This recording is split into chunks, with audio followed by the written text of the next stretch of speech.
வணிக பயன்பாட்டில் உள்ள கடைகளுக்கு 18% ஜிஎஸ்டி வரி விதிக்கப்பட்டதற்கு எதிர்ப்பு தெரிவித்து உசிலம்பட்டியில் சுமார் 2000 கடைகளை அடைத்து வர்த்தகர்கள் சங்கத்தினர் கடையடைப்பு போராட்டத்தில் ஈடுபட்டுள்ளனர். மத்திய மாநில அரசுகள் இணைந்து வணிக பயன்பாட்டில் உள்ள கட்டிடங்கள், கடைகள், குடோன்களுக்கு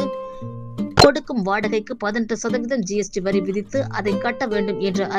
அறிவுறுத்தியுள்ள நிலையில் இந்த தீர்மானத்தை ஜிஎஸ்டி கவுன்சில் கூட்டத்தில் எந்த மாநில அரசுகளும் எதிர்க்கவில்லை எனவும், வணிகர்களுக்கு ஏற்படும் இந்த பாதிப்பை சரி செய்ய ஜிஎஸ்டி கவுன்சில் தீர்மானத்தை ஒத்தி வைத்து முழுமையாக நீக்கம் செய்ய மத்திய மாநில அரசுக்கு அழுத்தம் கொடுக்கும் விதமாகவும்